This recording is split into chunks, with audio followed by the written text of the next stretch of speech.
শরীয়তপুরে আধিপত্য বিস্তারকে কেন্দ্র করে দুপক্ষের সংঘর্ষে ককটেল বিস্ফোরণে একজন নিহত হয়েছেন, আহত হয়েছে সেখানে 10 জন।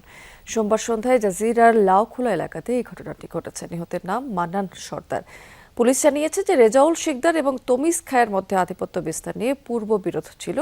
এরই জেরে সন্ধ্যায় সংঘর্ষে জড়ায় দুপক্ষ। বিস্ফোরণ ঘটানো হয় শতাধিক ককটেলের। এ সময় বিস্ফোরণে আহত হয়েছে উভয় পক্ষের কয়েকজন। তাদের উদ্ধার করে হাসপাতালে নিলে মান্নানকে মৃত ঘোষণা করে চিকিৎসক। তিনি রেজাউল শিকদারের সমর্থক ছিলেন। পরিস্থিতি নিয়ন্ত্রণের জন্য এলাকায় অতিরিক্ত পুলিশ সদস্য মোতায়েন করা হয়েছে। তো এলাকার মধ্যে আমাদের পুলিশ টিম আছে।